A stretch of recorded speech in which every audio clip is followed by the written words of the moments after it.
d'usage et valeur nette comptable. Alors donc au niveau de la comptabilisation donc de cette dépréciation, et donc pour savoir quels comptes doivent être manipulés pour passer cette dépréciation.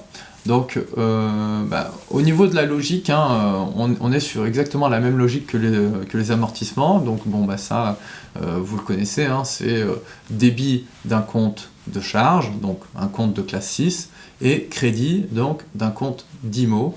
Alors, vous savez que pour les amortissements, on créditait le compte d'IMO de classe 2, suivi du 8, pour bien marquer donc, le fait qu'on est sur des amortissements. Et bien là, pour le coup, sur les dépréciations, pour marquer le fait qu'on est sur des dépréciations, c'est pas le chiffre 8 qui sera utilisé, mais le chiffre 9. Pour le débit du compte, on prend le 68-16, donc dotation aux dépréciations. Pour les reprises, donc le sens inverse, lorsqu'on va reprendre des dépréciations qu'on avait effectuées auparavant, on va débiter le compte 29 et créditer le compte 78-16, tout simplement parce que là on est sur un compte de produit et donc un compte de classe 7, mais on garde donc la même dénomination avec donc le 8 et 16 à la fin. Pour les IMO financières, la réflexion est exactement la même, la logique est exactement la même, c'est juste le numéro de compte qui va changer, donc on n'est plus sur 68-16 mais 68-66 en termes de débit, bien sûr, lorsqu'on va passer notre dotation aux dépréciations. Au crédit du compte, toujours 29, mais alors ce sera 29,6 ou 29,7. Et puis les reprises, c'est pareil, donc voilà, on va prendre notre compte 29,6, 29,7 et créditer le compte donc 78, 66. Pour mettre en application et en image donc ce premier test donc de dépréciation. Alors on a une entreprise qui, donc on nous dit, elle a un fonds de commerce qui est lui donc évalué à 100 000 euros en valeur nette comptable. Donc dans ses comptes, il a une valeur de 100 000 euros. Et on nous dit que durant l'année, il y a un concurrent qui est apparu donc, dans le secteur. Ce qui fait qu'effectivement, la clientèle devra être partagée et donc le fonds de commerce, lui, va devoir être dévalué. On estime donc cette nouvelle évaluation de ce fonds de commerce à 60 000 euros. Si jamais l'entreprise doit le vendre sur le marché. Donc là, on est bien sûr sur une valeur vénale. Donc le fonds de commerce a une valeur vénale de 60 000 euros. On nous dit également que la valeur d'usage est inférieure à la valeur vénale. Donc sans nous donner la valeur d'usage, mais comme elle est de toute façon inférieure à la valeur vénale, nous, c'est la valeur la plus haute des deux qui va devoir être prise en compte pour notre valeur actuelle, ce qui va définir notre valeur actuelle. Donc la valeur actuelle ici est la valeur vénale, et donc 60 000 euros. La différence donc, entre notre valeur nette comptable et notre valeur actuelle, qui est représentée par notre valeur vénale, encore une fois, c'est 40 000 euros, puisqu'on est à 100 000 moins 60 000, il y a une différence de 40 000 euros, et donc cette perte de valeur-là, on va devoir la signaler avec donc un enregistrement de dépréciation. La dépréciation, comme vous l'avez vu auparavant, elle se formalise donc avec un débit du compte 68,16, donc de la valeur de la dépréciation, donc 40 000 euros en débit, et vous allez venir donc créditer le compte d'IMO, donc de dépréciation, donc dans notre colonne dépréciation à l'actif du bilan, celle-ci donc au crédit du compte 29, pour le même montant, donc 40 000 euros. Donc on a un deuxième exemple, et cette fois-ci, alors on est sur des immobilisations financières, donc clairement on est sur des titres, et très souvent ce sera le cas de titres de participation. Pour le coup, dans notre exemple, c'est le cas. Donc on a une société qui a des titres de participation qui sont elles donc évalués à la base, donc qui ont une valeur brute de 200 000 euros. Il se trouve que, en N-1, donc l'année dernière, l'année précédente, l'entreprise avait donc déjà effectué une dépréciation de 20 000 euros parce qu'elle avait déjà anticipé en fait une perte de valeur où il y avait forcément donc un signal qui était avéré donc déjà l'an dernier. Au cours donc de l'exercice N, il se trouve que ce signal s'est peut-être même accentué, et donc ce qui fait que on estime donc maintenant les titres de participation à sa valeur d'usage, et sa valeur d'usage est de 150 000 euros. Donc clairement, hein, il y a une différence entre notre valeur brute ici et donc la valeur brute, hein, qui était 200 000 € initialement, et notre valeur d'usage durant l'exercice N, donc de 150 000 €, ce qui veut dire qu'effectivement il y a une différence de 50 000 ici. Mais on vous dit qu'il y a une dépréciation qui elle, est déjà passée l'an dernier. Donc ça veut dire que la valeur nette comptable au 1er janvier N, eh bien, elle est de 200 000 moins 20 000 de dépréciation de l'an dernier, et donc ça nous fait une valeur nette comptable au 1er janvier N de 180 000 €. À la fin de notre exercice N, on nous dit que la valeur d'usage est elle donc de 150 000 €. Donc, ce qui veut dire que la dépréciation de notre exercice N sera de 180 000 € moins les 150 000, hein, et donc ça nous fait 30 000 € de dépréciation à passer donc, pour la clôture de nos comptes de l'exercice N. Donc cela, hein, voilà, c'est exactement le même principe que ce qu'on a vu dans le premier exemple, c'est-à-dire donc un débit du compte, hein, de classe 6, donc là c'est 68, 66, parce qu'on parle donc d'IMO financière, donc au débit du compte 68, 66, on vient donc débiter le montant de 30 000 €, et on crédite, donc cette fois-ci, sur le compte 29, 6, eh bien, le même montant des 30 000 €. Donc pour notre troisième et dernier exemple, on a une entreprise qui détient deux machines, une machine A et une machine B. La machine A, elle a donc une valeur d'acquisition de 120 000 € et donc une valeur brute de 120 000 € et des amortissements qui vont devoir être passés, donc de 20 000 € à fin N et 16 000 € fin N plus 1. Pour notre machine B, on a une valeur d'acquisition de 250 000 €, donc une valeur brute du même montant, et des amortissements qui devront être passés, donc fin N pour 50 000 € et fin N plus 1 pour 50 000 € également.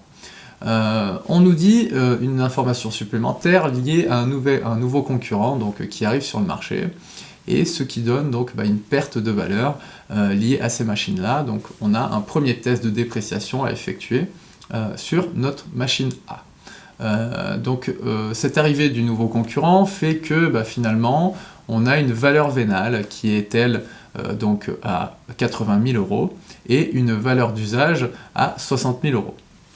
Comme vous le savez, donc, pour le test de dépréciation, pour déterminer la valeur actuelle, hein, on prend donc le montant le plus élevé entre donc, notre valeur vénale et notre valeur d'usage. Donc c'est bien notre valeur vénale qui va devoir, elle, donc, être utilisée pour ce test de dépréciation. Donc dans un premier temps, on va calculer notre valeur nette comptable. Donc la valeur nette comptable, c'est 120 000 €, donc la valeur brute, moins l'amortissement de N, donc moins 20 000, ce qui nous donne une valeur nette comptable de 100 000 €. Ensuite, c'est justement par rapport à cette valeur nette comptable que l'on va devoir la mettre en opposition et en comparaison avec la valeur actuelle. La valeur actuelle, c'est la valeur la plus élevée, donc entre valeur d'usage et valeur vénale. Il se trouve que c'était donc la valeur vénale, donc 80 000 €, donc on fait dépréciation égale à valeur nette comptable, 100 000 €, moins la valeur actuelle, qui est donc la valeur vénale, donc moins 80 000 €, ce qui nous donne une dépréciation pour notre exercice N de 20 000 €. On nous dit également que le concurrent va disparaître, donc il est arrivé aussi vite qu'il est parti, et donc du coup il y aura une reprise de dépréciation en N plus 1 de 16 000 €. Donc pour le test de dépréciation de notre machine B, on nous donne une information qui est que, voilà, il y a des avancées technologiques qui apparaissent sur le marché et qui rendent obsolescente notre machine B au 31/12 N plus 1, donc au bout de 2 ans. Donc le test de dépréciation il va devoir se faire donc, durant l'année N plus 1, lors de l'arrêté des comptes de N plus 1 à la clôture. Donc simplement on va regarder la valeur nette comptable. Avant cela, on nous dit simplement que on a une valeur vénale qui est elle donc évaluée à 100 000 € et une valeur d'usage qui est elle donc évaluée à 120 000 €. On va bien sûr prendre donc, la valeur la plus élevée, et donc on va choisir la valeur d'usage de 120 000 € comme valeur actuelle pour notre test de dépréciation à fin N plus 1. Donc tout d'abord, il va falloir qu'on prenne en compte donc, la valeur nette comptable. La valeur nette comptable, on nous dit que en valeur brute, donc valeur d'acquisition, on avait 250 000 €. On avait un amortissement de 50 000 € à fin N et 50 000 € fin N plus 1. Donc, ce qui veut dire qu'on a 100 000 € d'amortissement cumulé. Donc, valeur brute moins les 100 000 € cumulés d'amortissement, ça nous donne une valeur nette comptable à fin N plus 1 de 150 000 €. C'est bien sûr avec cette valeur nette comptable qu'on va devoir faire la comparaison et ce test de dépréciation donc avec la valeur actuelle. La valeur actuelle étant la valeur d'usage, parce que c'est 120 000 €, elle est plus élevée que la valeur vénale, et donc on se rend compte que lorsqu'on fait donc la différence, 150 000 de valeur nette comptable moins 120 000 de valeur d'usage, il y a une différence de 30 000 €, et cette différence devra être actée par une dépréciation.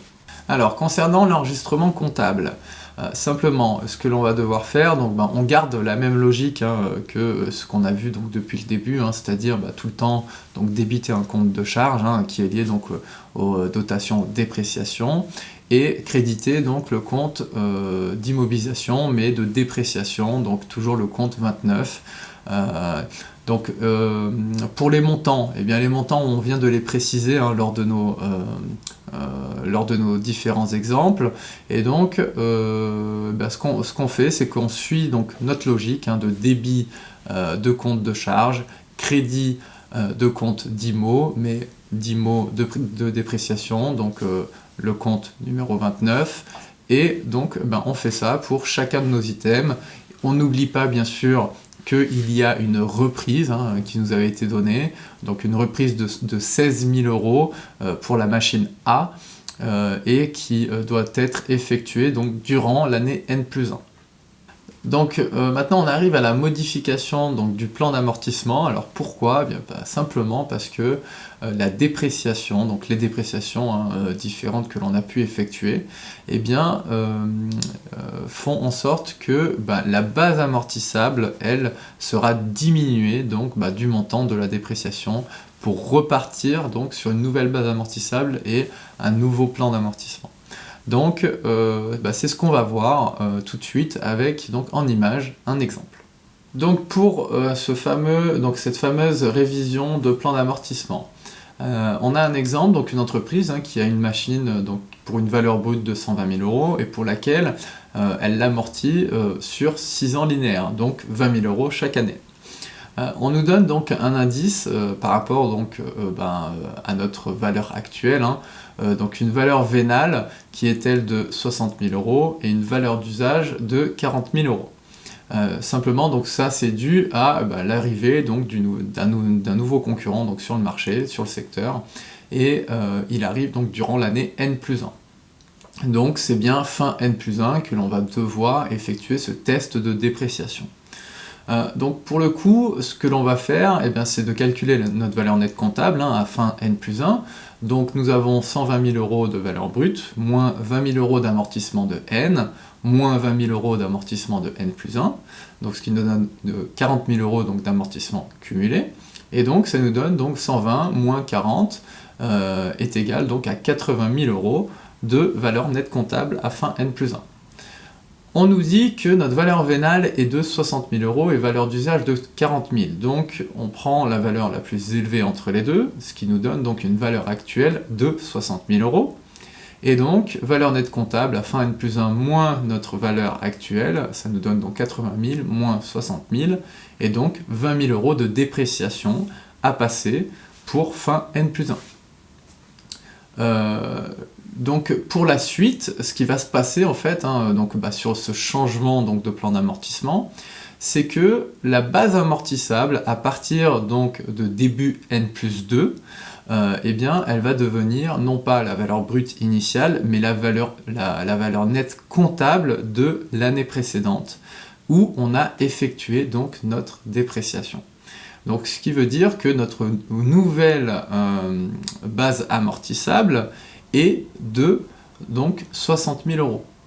60 000 € à donc N plus 2, et il nous reste effectivement donc 4 ans d'amortissement. Ce qui veut dire que 60 000 € divisé par 4 nous donne dorénavant 15 000 € d'amortissement annuel jusqu'à donc la fin de notre plan d'amortissement. Donc concernant notre dernier exemple, là il s'agit simplement d'un plan d'amortissement révisé mais suite à une reprise.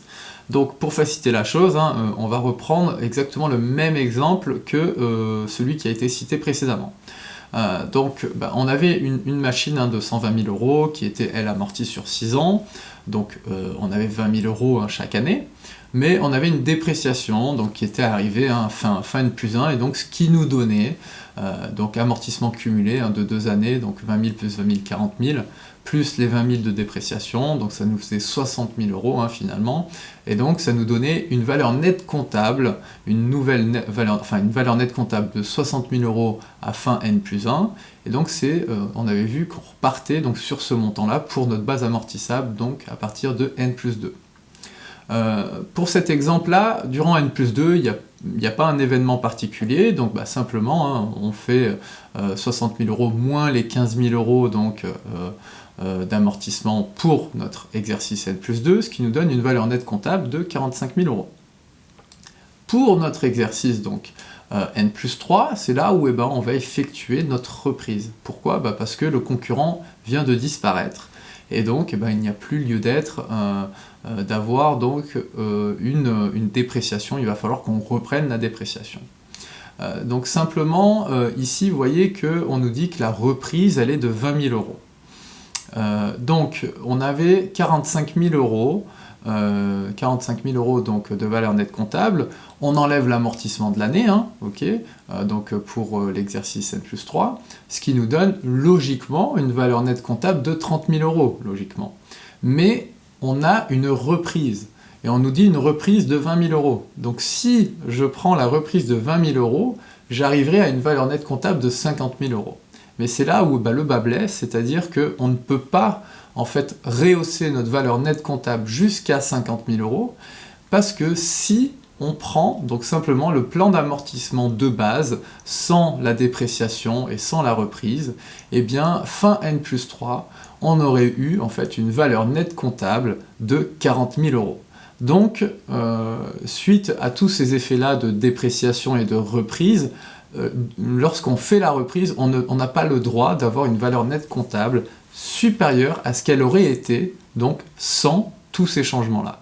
Donc simplement, on va la limiter à la valeur nette comptable du plan d'amortissement de base, qui est de 40 000 €. C'est pour ça que notre reprise ne pourra être, elle, à hauteur seulement de 10 000 €, parce que on a donc les 30 000 € de valeur nette comptable avec l'amortissement de N+3, et plus donc la reprise, on arrive à une valeur nette comptable de 40 000 €. Et ce qui nous donne donc ensuite des amortissements donc, de 20 000 € pour les 2 années restantes, et ce qui nous donne donc une valeur nette comptable lors de notre dernier exercice de 0. Donc on arrive bien à un plan d'amortissement complet.